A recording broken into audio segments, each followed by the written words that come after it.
जय बोलो देवादिदेव 1008 श्री भगवान महावीर स्वामी की जय जय जय। अहिंसा परमो धर्म की जय जय जय। परम पूज्य आचार्य गुरुवर श्री विद्यासागर जी महाराज की जय जय जय। परम पूज्य 198 श्री प्रमाण सागर जी महाराज की जय जय जय। परम पूज्य मुंशी अरहत सागर जी महाराज की जय जय जय। नमोस्तु गुरुदेव। एक युवक शहर से गांव की ओर जा रहा था। रास्ते में बांस का घना जंगल था। उसने देखा कि थोड़ी देर बाद हवा चली और बांसों में आपस में संघर्षण शुरू हुआ। बांस के पेड़ एक दूसरे से टकराते हुए रगड़ करते रहे और देखते ही देखते अचानक वहां तेज आग लग गई। वो घबरा उठा और जीवन में एक अनुभव पाया कि संघर्षण में आग है। आगे बढ़ा, गांव के नजदीक पहुंचा। फिर से उसे वैसी ही आवाज सुनाई पड़ी। अब की बार ये आवाज जंगल से नहीं, किसी घर से आ रही थी। आवाज सुनकर वो घबरा उठा। उसे लगा कि निश्चित अब इस घर में भी आग लगने वाली है। वो सीधे आवाज की तरफ केंद्रित होते हुए घर तक पहुंचा। देखा एक महिला मथानी से दही का मंथन कर रही थी। मंथन के संघर्षण से आवाज उत्पन्न हो रही थी। उसने मंथन करने वालों को रोकते हुए कहा, रुको, अभी मैंने ऐसी एक आवाज सुनी, एक संघर्ष देखा जिससे आग उत्पन्न हुई, कहीं यहाँ आग ना हो जाए। तो मंथन करने वाली महिला ने कहा, बेटा ऐसी कोई बात नहीं है, थोड़ी देर रुको, यहाँ आग नहीं नवनीत मिलेगा, यहाँ आग नहीं नवनीत मिलेगा। वो कुछ पल रुका और जैसे ही उसे नवनीत के सेवन करने का सौभाग्य मिला, मुग्ध हो उठा। पर उसके मन में एक सवाल उठ गया कि एक संघर्षण था जहाँ आग और यहाँ नवनीत, मामला क्या है? जवाब मिला कि जहाँ संघर्ष है, आपस में रगड़ है, खींचातानी है, वहाँ आग है। और यहाँ संघर्षण नहीं, मंथन है। संघर्षण और मंथन में बुनियादी फर्क है। जहाँ संघर्ष होता है वे सब अपने स्थान पर अड़े रहते और एक दूसरे से टकराते। टकराव में आग है। लेकिन यहाँ संघर्षण नहीं, मंथन है। मंथन में एक तरफ से खींचा जाता है तो दूसरी तरफ से ढील दिया जाता है, और एक तरफ से खींचते हैं तो दूसरी तरफ से ढील देते हैं। यहाँ मंथन है। मंथन में खींचना और ढीला करना है, और जहाँ रगड़ है वहाँ तो खींचातानी है, रस्सा कस्सी है। कहीं रस्सा कस्सी होती है तो दोनों चारों खाने चित्त हो जाते हैं, लेकिन कहीं मंथन होता है तो वहीं नवनीत निकलता है। जीवन का एक बहुत बड़ा सूत्र है। आज हम भगवान महावीर के सार संदेशों की चर्चा के क्रम में उनके जीवन व्यवहारोपयोगी बहुमूल्य सूत्र की चर्चा करने जा रहे हैं। वो है अनेकांत।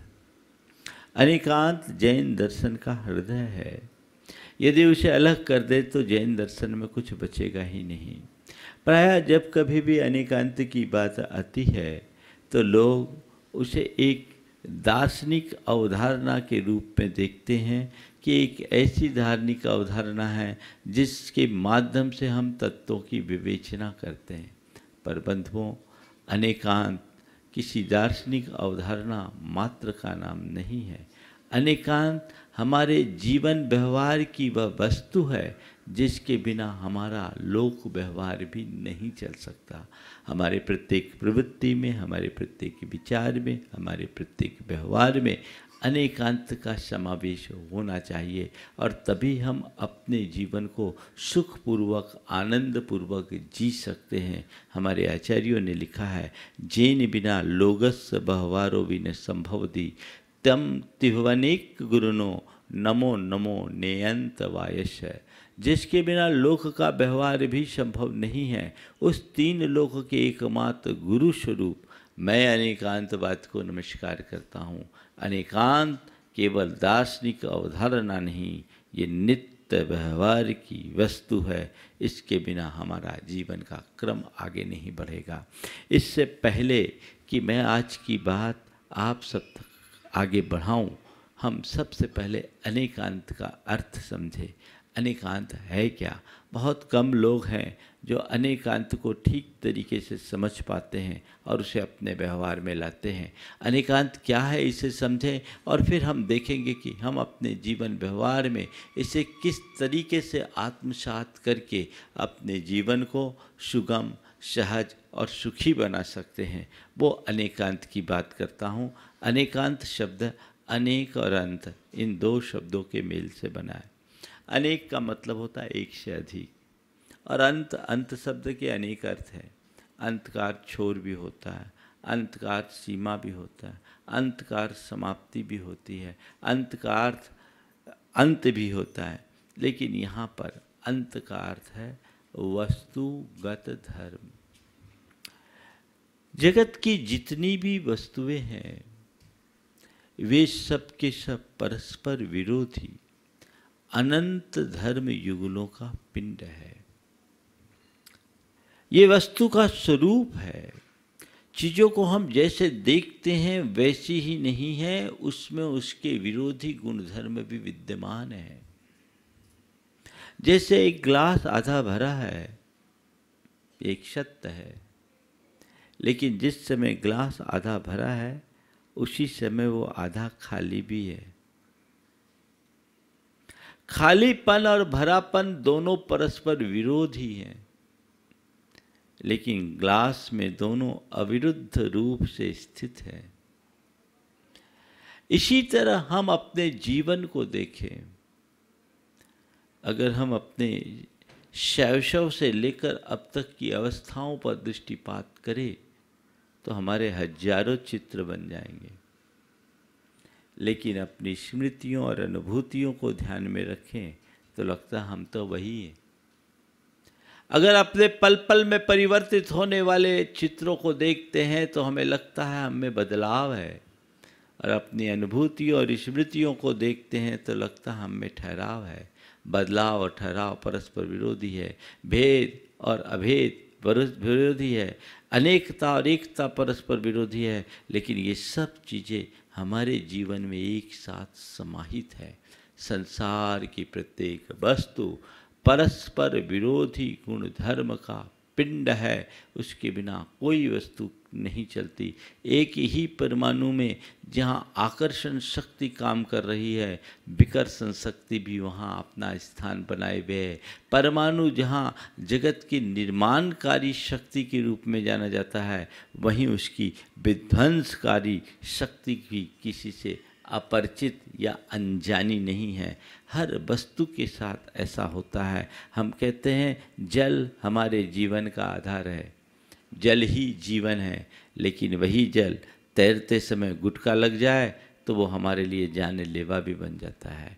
विष प्राण हारक है, लेकिन उसी विष को यदि कोई वैद्य संसाधित करके दे दे तो हमारे लिए औषधि का काम कर जाए, वो हमारे लिए प्राण रक्षक बन जाता है। हम अग्नि जलाती है, ये हम आप सबका अनुभव है। लेकिन अगर किसी को उदर शूल हो रहा हो, पेट में दर्द हो रहा हो, तो उसी अग्नि से सेक दे दो तो उसे राहत भी मिल जाती है। तो परस्पर विरोधी गुणधर्म हर वस्तु में है, और उस वस्तु के स्वरूप को ठीक तरीके से हम तभी जान पाएंगे जब हमारे अंतरंग में एक व्यापक दृष्टि होगी, उसी दृष्टि का नाम है अनेकांत। परस्पर विरोधी अनंत धर्म युगलों से युक्त वस्तु का समग्र बोध कराने वाली दृष्टि, इसका नाम है अनेकांत।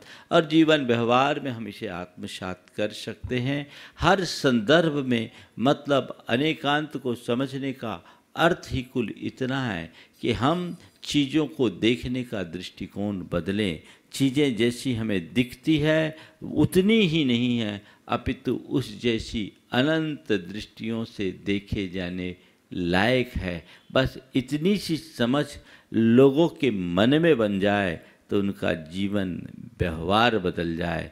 अनेकांत और उसका उल्टा है एकांत। अनेकांत यानी सब में समग्रता को जोड़ना, और एकांत अपनी बात को पकड़ करके बैठ जाना। इसे अगर हम बोल चाल की शब्दों में कहें तो एकांत यानी अपनी ही बात का आग्रह, और अनेकांत सामने वाले की बात का भी आदर।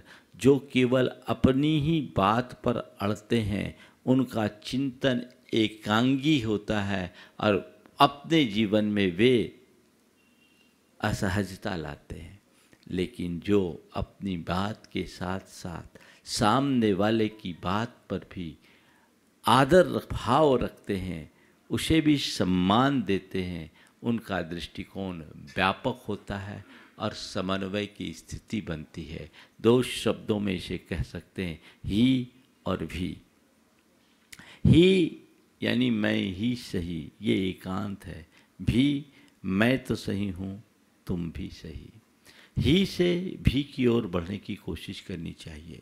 व्यक्ति को सदैव एक बात स्मरण में रखना चाहिए, मैं सही हूँ ये सही हो सकता है, पर मैं ही सही हूँ ये मेरा आग्रह है।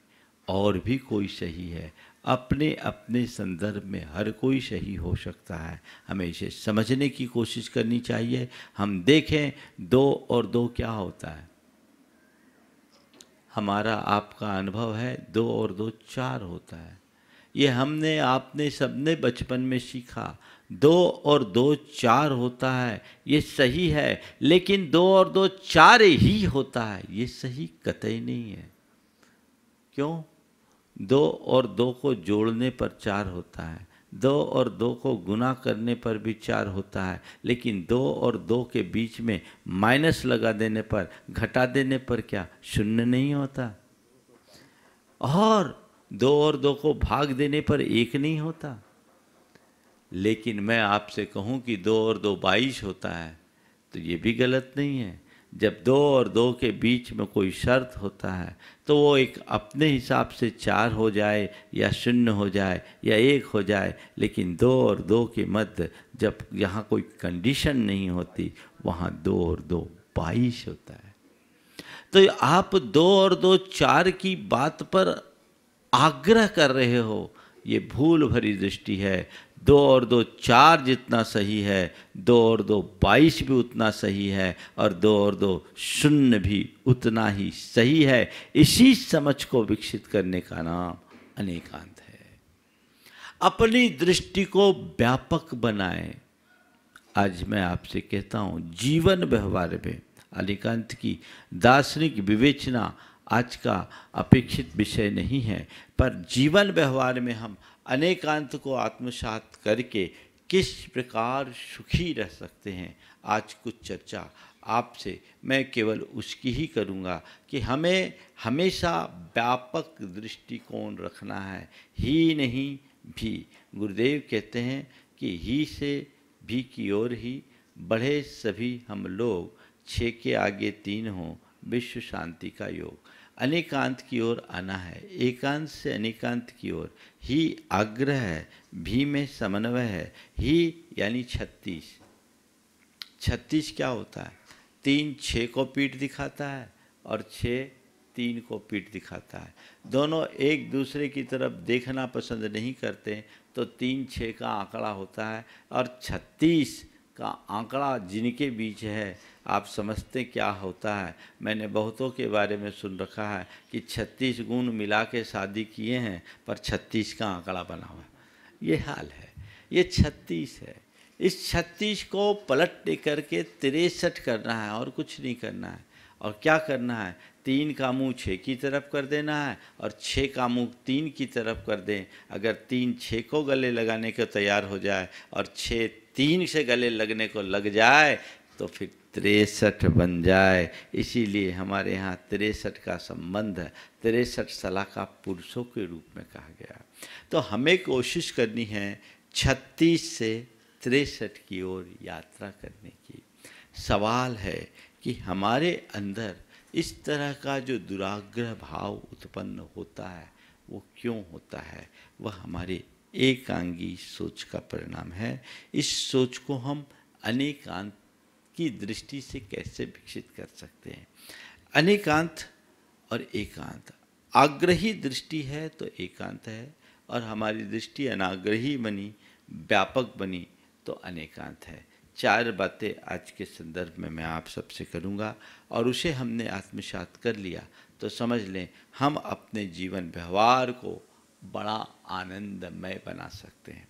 सबसे पहली बात वैचारिक संघर्ष, दूसरी बात विचार मंथन, तीसरी बात विवाद, और चौथी बात संवाद। संघर्ष, मंथन, विवाद और संवाद, चारों बातें हमारी आपकी जानी पहचानी है। लेकिन आज जिस संदर्भ में मैं बात करने जा रहा हूँ उस पर थोड़ा विचार करें। सबसे पहली बात है वैचारिक संघर्ष का। वैचारिक संघर्ष कब होता है? जब विचारों में टकराव आता है। वैचारिक टकराव कब होता है? जब हम अपने विचार किसी पर थोप देते हैं। अपनी रुचि, अपनी इच्छा, अपनी मनसा के अनुरूप हम काम करें तो कोई दिक्कत नहीं, लेकिन जब हम सबको अपनी ही रुचि, अपनी ही मनसा और अपने ही विचारों के अनुरूप चलाने के लिए आमादा हो जाए तो मामला गड़बड़ होता है। संत कहते हैं संसार में जितने भी प्राणी हैं सबके अपने अपने विचार हैं। जो मेरे विचार हैं वे आपके विचार हों ये कोई ज़रूरी नहीं। जो मेरे विचारों से सही हो वो आपके विचारों में भी सही हो ये भी ज़रूरी नहीं। हो सकता है जो मेरे विचारों में सही है वो आपके विचारों में गलत भी हो जाए, और जो आपके विचारों में गलत है वो मेरे विचारों में सही हो जाए। ये चीज़ें हो सकती है। मैं अपने विचारों से जीऊँ, आप अपने विचारों से जियो, इसमें कोई गड़बड़ नहीं है। लेकिन गड़बड़ कब होती? जब मैं चाहता हूँ कि आप मेरे विचार के अनुरूप ही चलो, वहाँ आग्रह का भाव आता है और वही वैचारिक टकराव उत्पन्न होता है, और वो अनेक प्रकार की समस्याओं को जन्म देता है। दुनिया में जितने भी झगड़े हैं उन झगड़ों का मूल कारण वैचारिक टकराव, विचार भेद से दिक्कत नहीं है लेकिन वैचारिक टकराव से दिक्कत है। क्योंकि संसार के जितने प्राणी हैं, नाना जीवा नाना कम्मा, सबके अपने अपने कर्म हैं, अपने अपने विचार हैं। हमारे यहाँ कहा जाता है मुंडे मुंडे मतिर भिन्ना, जितने व्यक्ति उतने विचार, सबको अपने अपने विचार के साथ जीने दो। अपने हृदय में वैचारिक सहिष्णुता को विकसित करो। कोई यदि मेरे विचारों का विरोधी है तो उसके प्रति भी मेरा दृष्टिकोण सकारात्मक होना चाहिए। गांधी जी कहा करते थे कि अब मैं अपने विरोधियों से भी प्यार करने लगा हूँ क्योंकि मुझे उनके विचारों से देखने की दृष्टि आ गई। यही मेरा अनेकांतवाद है। जिसे मैं गलत समझ रहा हूँ किसी संदर्भ में वो सही भी हो सकता है, और जिसे मैं अब तक सही मान रहा हूँ वो मेरा भ्रम भी हो सकता है। इतनी सी समझ होने से जीवन का कायाकल्प हो जाता है, बहुत सारे झगड़े समाप्त होते हैं। लेकिन इन सब चीज़ों का जड़ में क्या होता है? सबसे पहली बात, जो व्यक्ति एकांगी दृष्टिकोण रख करके चलता है वो बड़ा आग्रही हो जाता है। आग्रह यानी अपनी ही बात की जिद, अड़ जाना। जो मैंने कहा वही होना, जैसा मैंने कहा वही होना। आज आप अपने घर परिवार में देखें, लोग कितना आग्रह भरा दृष्टिकोण रखते हैं और उस आग्रह भरे दृष्टिकोण के कारण आपस में कितनी खींचातानी होती है। अगर हमने थोड़ा सा सुधार किया, आग्रह की जगह सामने वालों की भावना का कद्र करते हुए अनुरोध की भाषा का प्रयोग करना शुरू कर दिया, तो जीवन में आमूल चूल परिवर्तन हो सकता है, जीवन का काया पलट भी हो सकता है। लेकिन लोग हैं कि हर बल केवल आग्रह की बात करते हैं और छोटी छोटी बातों के पीछे उलझ जाते हैं। मेरी मान्यता है कि जीवन में जितने भी झगड़े हैं वो बड़ी बातों के कारण नहीं होते, छोटी छोटी बातों को बड़ा बना देने के कारण झगड़े खड़े होते हैं। छोटी छोटी बातों को लोग जब पकड़ लेते हैं तो वही बड़ी बन जाती है और उससे बड़े बड़े झगड़े खड़े हो जाते हैं, बितंडा खड़ा हो जाता है। वहाँ मनुष्य को बहुत सावधान होने की ज़रूरत है कि कहीं कोई ऐसी बात आए तो हम वैचारिक टकराव से अपने आप को बचाएं, आग्रह किसी बात का न करें। हाँ, अनुरोध करें और सामने वाले की भावनाओं को आदर देते हुए चलें। कभी कभी तो बड़ी विचित्र स्थितियां बन जाती हैं। मैं आपको क्या बताऊं, एक नव दंपति थे, छुट्टियों का समय आया, पति ने बाहर जाने का कार्यक्रम बनाया, घूमने का। अपनी धर्मपत्नी से कहा कि ये मैंने ये प्रोग्राम बनाया है, चलना है। पत्नी ने कहा हद हो गई, जब चाहे आप अपना प्रोग्राम बनाते रहते हो, कम से कम मुझसे पूछ तो लेते। हमने पिछली 3 छुट्टियों में बाहर जाने का कार्यक्रम बना रखा है। इस बार मैंने सोच रखा था कि इस बार की छुट्टी में हमें गुरु दर्शन के लिए चलना है, तो आप ये कार्यक्रम मत बनाओ, हमें गुरु दर्शन के लिए जाना है। बोले कैसे होगा, आप टिकट बन गई है, मैंने प्रोग्राम बना लिया है, अब तुम्हें चलना होगा। कम से कम मुझसे पूछ तो लेते। अब पूछना ताछना कुछ नहीं है, तुम्हें चलना है। क्या आपकी तरह से चलते रहूँगी कि आपके हिसाब से ही चलते रहूँगी? 3 बार मैंने कर लिया, आपको जाना है जाओ, मैं तो नहीं जाऊँगी। मुझे तो गुरु दर्शन के लिए आप ले चल सकते हो तो ले चलो, मैं नहीं ले। दोनों के बीच बड़ा विवाद हो गया और विवाद इतना बढ़ा कि पत्नी रूठ कर अपने मायके चले गई। जैसी पत्नी रूठ कर मायके की तरफ रुकी, उसने कहा ठीक, अब तुझे जाना है तो जा, मैं भी तुझे नहीं बुलाता। कहीं थोड़ी सी समझदारी होती तो ये मामला खिंचता नहीं। एक का तो एक प्रसंग मेरे सामने ऐसा आया, छोटी छोटी बातों का आग्रह कितना विकृत रूप ले लेता है। एक की सगाई हुई और सगाई टूट गई। आप सब हंसेंगे किस वजह से टूटी। सगाई के बाद लड़की वाले थोड़े खुले विचार के थे, लड़के वाले खुले विचार के थे और लड़की वाले पारंपरिक थे। वो चाहते थे कि लड़का के साथ लड़की विदेश घूम के आए। लड़की वाले थोड़े अच्छे संस्कार को ध्यान में रखते हुए उन्होंने तय किया कि जब तक विवाह नहीं हो जाए हम लड़का लड़की को बाहर नहीं भेजना चाहेंगे। उनका आग्रह था कि ये बाहर जाए और इन्होंने कहा कि हम अभी बाहर नहीं जाएंगे। सामने वाले ने कहा ये लोग बहुत छोटे सोच के लोग हैं, हम इनसे संबंध नहीं करेंगे। सगाई टूट गई। को उत्पन्न करते हैं। आग्रह मनुष्य को छोटा बनाता है। हम अपनी बात रखें, इसमें कोई हानि नहीं है, लेकिन अपनी ही बात पर का आग्रह करके अड़ जाने से बुरा और कुछ नहीं। छोटी छोटी बातों में जो अड़ते हैं वो बहुत लड़ते हैं, और लड़ते हैं वो आफत में पड़ते हैं। ये रोज का काम है। अड़ो मत, अडामेंट मत रहो, एडजस्टमेंट की बात देखो। हमें जो चीज़ें आज गलत लग रही है, थोड़ा सा दृष्टिकोण हम बदल ले तो वही हमें अच्छी भी लगने लगेगी, वही अच्छी लगने लगेगी। सारा आग्रह टूट जाएगा और मामला ही पूरा उल्टे से सीधा हो जाएगा। लोग जीवन पर्यंत खूब उल्टा सीधा करते हैं, लेकिन उनको हासिल कुछ नहीं हो पाता। तो वहाँ हमें थोड़ी सी सोच को बदल करके चलने का अभ्यास करना चाहिए और वैसा दृष्टिकोण अपने भीतर विकसित करने में हम समर्थ हो जाएं तो बहुत बड़ा परिवर्तन होता है। हम आग्रह की वृत्ति से बचे। मैंने कह दिया ना तुम्हें वही करना, मैं कह रहा हूँ तुम्हें ये करना चाहिए, इसमें बुराई नहीं है, लेकिन जो मैंने कहा वही करना है, ये सोच हमें एकांगी बनाती है। और फिर ऐसे व्यक्ति का अहंकार भी बहुत पुष्ट होता है। आग्रह के साथ अहम हमारे जीवन को तोड़ता है। दुनिया में जितने भी लोग वैचारिक टकराव उत्पन्न करते हैं वो अपने अहम के कारण करते हैं।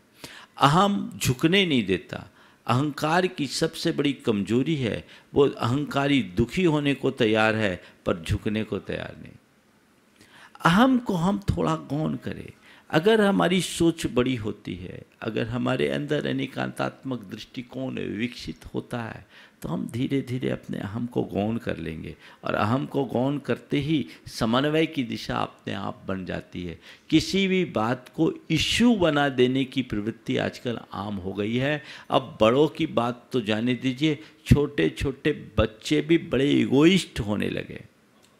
उनको भी कोई बात उनके मन के विरुद्ध हो जाती है तो जचती नहीं है, वो बड़ी उसकी तीखी प्रतिक्रियाएं करने लगते हैं, तो बड़ा बुरा हाल होता है। कभी कभी बड़ी विचित्र स्थिति होती है। बेटा अचानक माँ को देखा रोने लगा, माँ को देखा रोने लगा। माँ ने पूछा बेटा क्यों रो रहा है?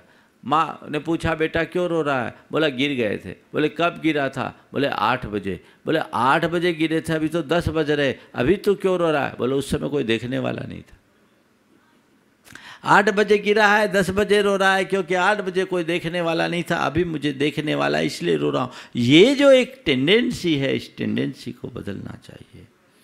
अहंकार मनुष्य को तोड़ता है।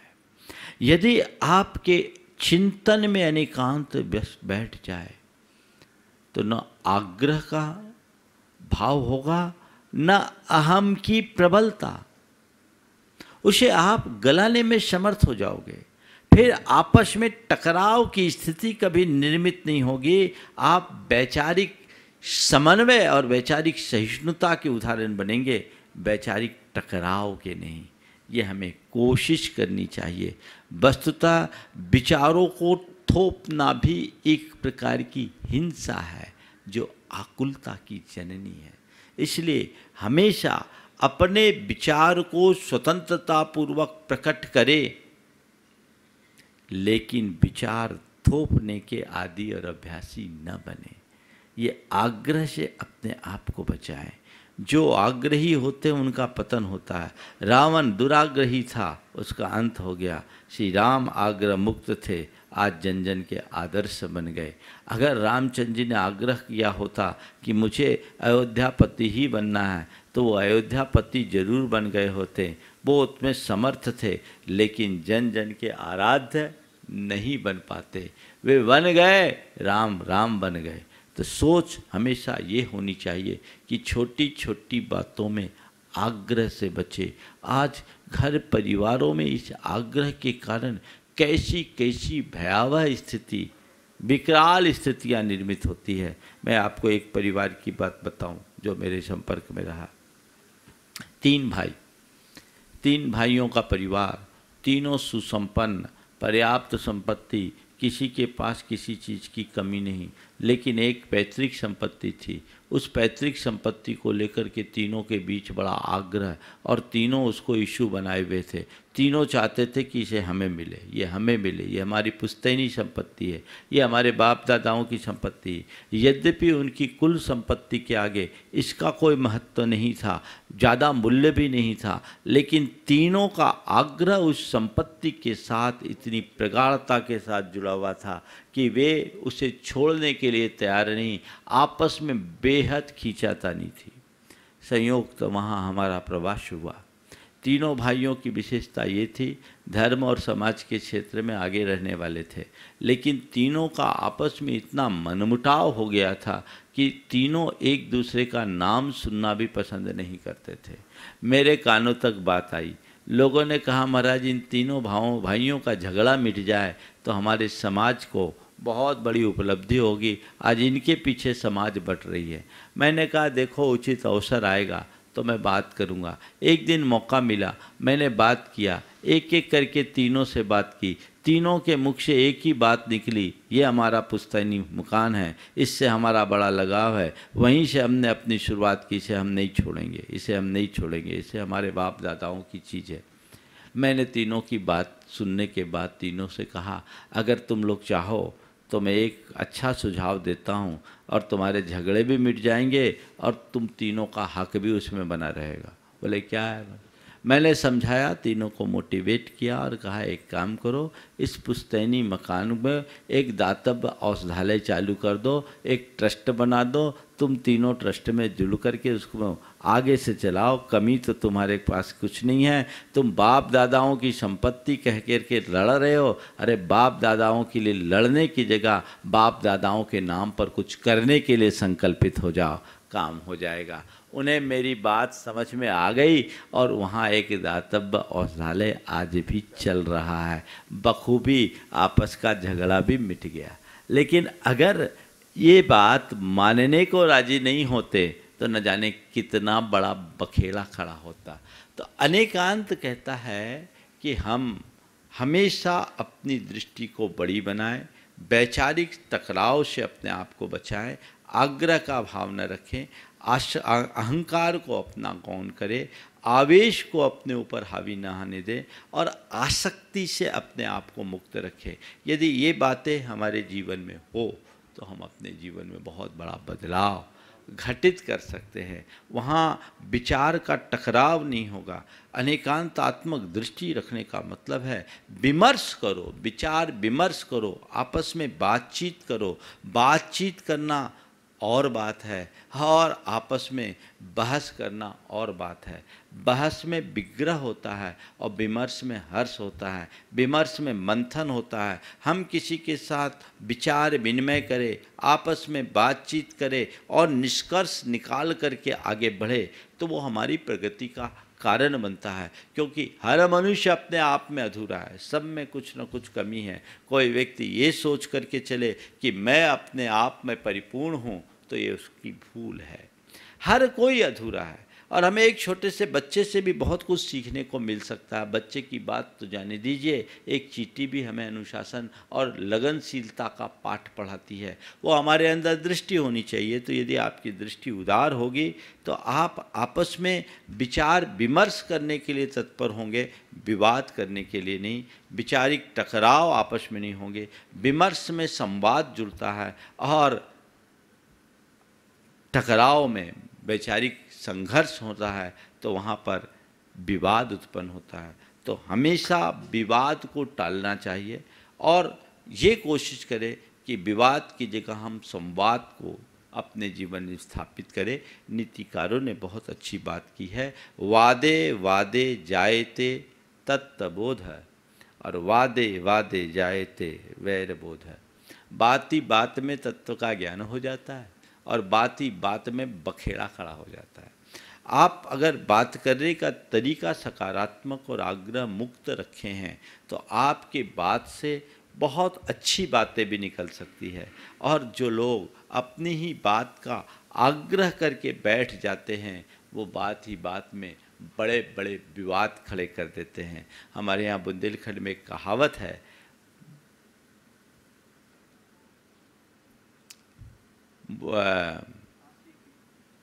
बहुत अच्छी कहावत है,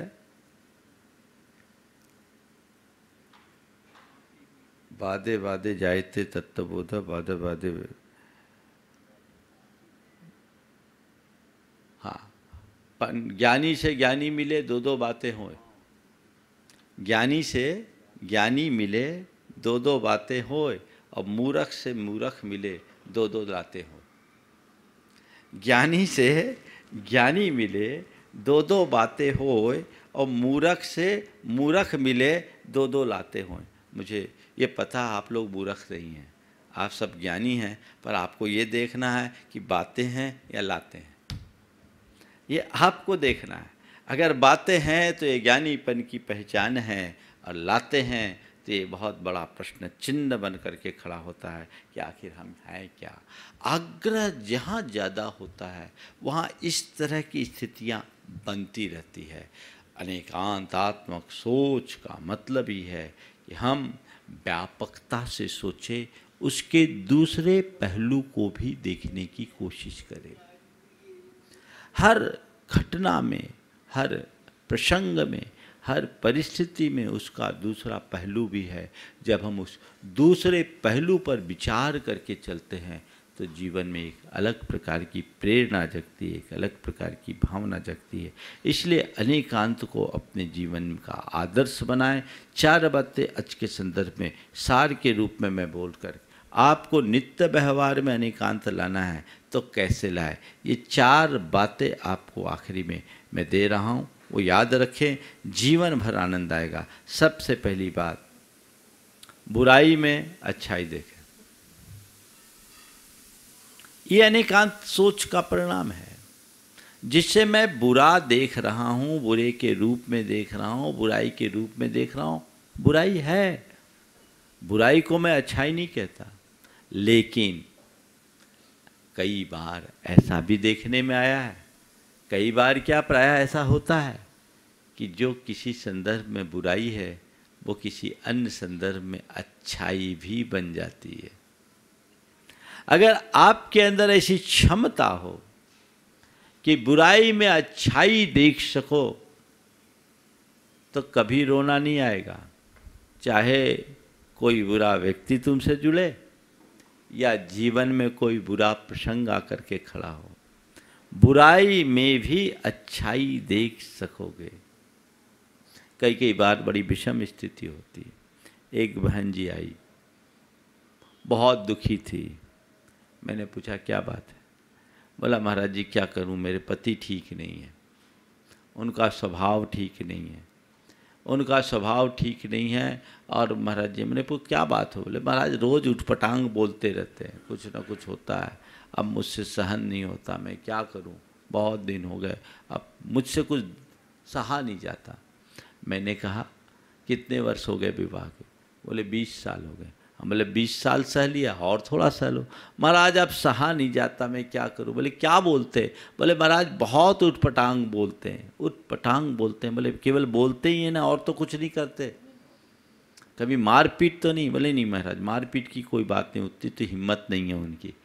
हमने कहा अच्छी बात है, आप बोल रहे बोलते हैं, मारपीट नहीं करते। मैंने पूछा यदि बोलने के साथ साथ मारपीट भी करते होते तो क्या करते? महाराज तब तो स्थिति बड़ी विषम हो जाती। तो मैंने कहा अपने आप को भाग्यशाली समझो कि कम से कम सामने वाला बोलता है, मारपीट तो नहीं करता। दुनिया में कई ऐसे भी पति हैं जो अपनी पत्नियों के साथ बड़ा दुर्व्यवहार करते हैं, बुरा बोलते ही नहीं, मारपीट भी करते हैं। हालांकि मैं आप सबसे कहूँगा न तो दुर्व्यवहार करना चाहिए, न मारपीट करना चाहिए, ये सब हिंसा की प्रवृत्तियाँ हैं, इनसे बचना चाहिए। लेकिन फिर भी कई लोग अपनी गलत प्रवृत्तियों, आदतों या स्वभावगत दुर्बलताओं के कारण इस तरह के आदत प्रवृत्ति वाले बन जाते हैं जो एक अशोभनीय है, निंदनीय है, एक अच्छे व्यक्ति की पहचान नहीं। लेकिन फिर भी ऐसा हो तो क्या करें? फिर मैंने उनसे बोला अब आपके पास उपाय क्या है? अपने पति को बदल लो। मजाक में मैंने बोला पति बदल लो। महाराज अब आप क्या बोलते, इस उम्र में कोई पति को बदला जा सकता? तब मैंने कहा जब पति को नहीं बदल सकते तो पति के प्रति अपने दृष्टिकोण को बदल लो। उसमें जो बुराई है उस बुराई को नज़रअंदाज करना शुरू करो और उसकी अच्छाई को देखने की कोशिश करो। जब तक तुम्हारे आँखों में सामने वाले की बुराइयाँ भरी रहेगी, वो कितना भी अच्छा होगा बुरा ही बुरा दिखेगा, उसकी अच्छाई में भी बुराई दिखेगी।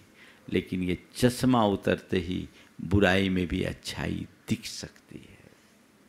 सूत्र बना लीजिए, जिस बात को मैं बुरा समझते हुए, बुराई के रूप में देखते हुए अपने आप को दुखी करता हूँ, उसके दूसरे पहलू को देखूँ तो उसमें भी कुछ अच्छा हो सकता है। चाहे व्यक्ति की बात हो, घटना की बात हो, प्रसंग की बात हो, सब में अंतर आ सकता है। एक परिवार था, उनकी बेटी की सगाई हुई, सगाई टूट गई, किसी वजह से टूटी। आजकल तो ये चीज़ें आम होने लगी। टूट जाने से वो परिवार बहुत डिस्टर्ब हुआ और एक प्रकार से डिप्रेशन जैसी स्थिति हो गई। जुड़ा हुआ परिवार था, जब सामने आया, मैंने उनकी बातचीत सुनी। बोला महाराज बहुत अच्छा संबंध था, हाथ से निकल गया। लड़की भी बहुत मायूस सी दिखी। मैंने कहा भैया जो होना था सो हो गया, ये सोचो जो होता वो अच्छे के लिए होता है। अच्छा हुआ कि सगाई टूटी, कल शादी टूट जाती तो क्या करते। दुनिया में तो आजकल शादियां भी बहुत टूटती है। मैंने उनको अपने तरीके से मोटिवेट किया, समझाया। मन कुछ शांत तो हुआ, लेकिन अंदर से वे लोग बहुत व्यथित थे, दुखी थे। लेकिन आप सबको क्या बताऊं, 6 महीने कुछ बीते होंगे, उस बाद में मालूम पड़ा वो लड़का HIV संक्रमित निकला। आए बोले महाराज जी आपने बिल्कुल ठीक कहा था, जो होता है वो अच्छे के लिए होता है। अच्छा हुआ कि हमारी सगाई टूट गई। सगाई टूटी, अगर ये सगाई कंटिन्यू होती और आज वो HIV संक्रमित था, मेरी बेटी का तो जीवन ही बर्बाद हो गया होता। तो ये भी एक सोच है। ऐसा हो सकता होता है, लोगों के जीवन के साथ ऐसा होता है। यदि व्यक्ति इन बातों में थोड़ा सा सोच बढ़ा करके देखना शुरू कर ले, तो जीवन में कायाकल्प हो जाए। तो बुराई में अच्छाई देखो। हम लोगों के साथ होता है, जिनके प्रति लगाव होता है उनकी बुराई में तो अच्छाई दिखती है। जिनसे अलगाव होता है, देशपूर्ण संबंध होता है, उनकी अच्छाई में भी बुराई दिखती है। इस संदर्भ में अच्छाई और बुराई को देख करके तुम कुछ नहीं कर पाओगे। तटस्थ भाव से देखो, कुछ बुरा है, एक्चुअल में बुरा है, तटस्थ भाव से, तो भी उसमें कुछ अच्छा दिख सकता है। जिसे हम केवल आंख मूंद करके अच्छा मान रहे हैं, उसके पीछे भी कुछ बुरा हो सकता है। जिनकी बातें हमें बुरी लगती है, तटस्थ भाव से विचार करने में वो भी अच्छी दिख सकती है। कहते हैं निंदक को भी अपने पास रखो। क्यों? क्योंकि वो हमें हमारी कमजोरी का एहसास करा रहा है। एक निंदक, एक आलोचक हमारे दोषों और दुर्बलताओं के प्रति हमें जितनी तत्परता और जागरूकता देता है, उतना कोई दूसरा नहीं दे सकता। ऐसा किसके हृदय में होगा? उसी के हृदय में होगा जो बुराई में अच्छाई देखने की सामर्थ्य रखता है, जिसकी सोच बड़ी और व्यापक हो। तो ये बुराई में अच्छाई, पहला सूत्र। दूसरा सूत्र, दुख में सुख खोजो। दुख में सुख खोजो। दुख में से सुख, हर जगह, हर स्थिति में जहाँ दुख हो, उसमें से भी सुख निकाला जा सकता है। दुख की ओट में सुख, सुख की ओट में दुख है। हम अपने दुखों को ढूंढने जाएंगे तो जीवन में ऐसा लगेगा हमसे बड़ा दुखी इस संसार में कोई दूसरा है ही नहीं। लेकिन यदि हम अपने सुखों को खोजना चाहेंगे तो हमें लगेगा कि हम इस संसार में बहुत सुखी हैं, क्योंकि संसार में हमसे भी दुखी लोग ज़्यादा हैं। दृष्टिकोण व्यापक बनाइए। हमें लगता है जो मेरे पास है वही सब कुछ है, क्योंकि लोग कूप मंडूक बन करके जीते हैं, अपने दायरे को बड़ा नहीं बना पाते हैं। अनेकांतात्मक सोच रखने का मतलब ही यही है कि हम अपने सोच के दायरे को बड़ा करें, व्यापक बनाएं। केवल अपने स्तर तक न सोच करके उससे आगे की भी बात सोचें, तो हम अपने जीवन में बहुत बड़ा क्रांतिकारी परिवर्तन घटित कर सकते हैं। तो दुख में सुख खोजने की आदत होनी चाहिए। आप बीमार हैं, आपको लग रहा है अरे मैं तो बीमार हो गया, अब बीमार हो गया तो मेरा शरीर टूट गया, अब मेरा क्या होगा, अब मैं तो गया। ठीक है, मानता हूँ बीमारी आना अच्छी बात नहीं है, लेकिन आप अगर उस बीमारी की स्थिति में ये सोचते हो कि मैं उतना बीमार नहीं हूँ जितना और लोग हैं, अभी मैं बीमार तो हूँ पर बिस्तर नहीं पकड़ा हूँ, अभी मैं बीमार तो हूँ पर लाचार नहीं हूँ, अभी मैं बीमार तो हूँ पर इतना समर्थ हूँ कि अपनी चिकित्सा करा सकूँ। मैं आपसे पूछता हूँ, ये सोच अपने मन में विकसित क्यों नहीं की जा सकती? लोग बीमार कम होते हैं, लाचार ज़्यादा। बीमार का इलाज संभव है, लाचार की चिकित्सा बहुत कठिन होती है, क्योंकि बीमारी तन में होती है, लाचारी मन में होती है। तन की बीमारी की 100 इलाज है, मन की लाचारी का कोई इलाज नहीं। यदि उस घड़ी हमारी सोच अनेकांतात्मक होती है तो जीवन में बहुत बड़ा बदलाव घटित हो सकता है। तो दुख में सुख खोजो, बुराई में अच्छाई देखें, प्रतिकूल की अनुकूल व्याख्या करना शुरू करें और विसंगति में संगति बिठाने के आदि और अभ्यासी बनाएं, तो अपने आप जीवन में सब कुछ व्यवस्थित हो जाएगा। कैसी भी विसंगति हो, यदि आपकी सोच बड़ी और व्यापक है तो आप उसमें संगति बिठा सकेंगे। पिता पुत्र दोनों एक थाली में भोजन करते थे। किसी बात को लेकर के पुत्र नाराज हो गया और पुत्र ने कहा, पापा कल से मैं आपके साथ नहीं खाऊंगा। एक विसंगति खड़ी हुई। पापा कल से मैं आपके साथ नहीं खाऊंगा। पिता ने बात को समझा और कहा, ठीक है बेटा, तू मेरे साथ मत खाना, मैं तेरे साथ खा लूँगा। यही है विसंगति में संगति, यही अनेकांतात्मक दृष्टिकोण है। ये जब तक नहीं चलेगा तब तक हम अपने जीवन में कुछ अच्छा घटित नहीं कर सकेंगे।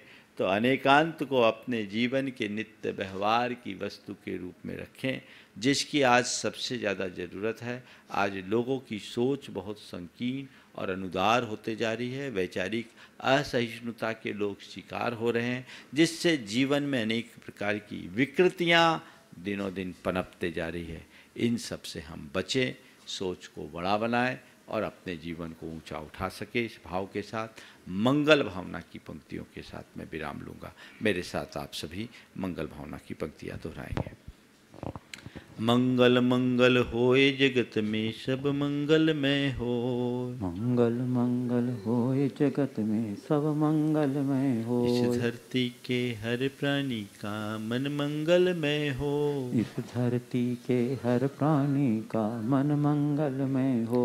मंगलमय हो प्रातः हमारा, रात सुमंगल हो। मंगलमय हो प्रातः हमारा, रात सुमंगल हो। जीवन के हर पल हर क्षण की बात सुमंगल हो। जीवन के हर पल हर क्षण की बात सुमंगल हो। घर घर में मंगल छा जावे, जन जन मंगल हो। घर घर में मंगल छा जावे, जन जन मंगल हो। इस धरती का कन कन पावन ओ मंगलमय हो। इस धरती का कण कण पावन ओ मंगलमय हो। मंगल मंगल होए जगत में सब मंगलमय हो। मंगल मंगल होए जगत में सब मंगलमय हो। इस धरती के हर प्राणी का मन मंगलमय हो। इस धरती के हर प्राणी का मन मंगलमय हो। जय बोलो परम पूज्य आचार्य गुरुवर श्री विद्यासागर जी।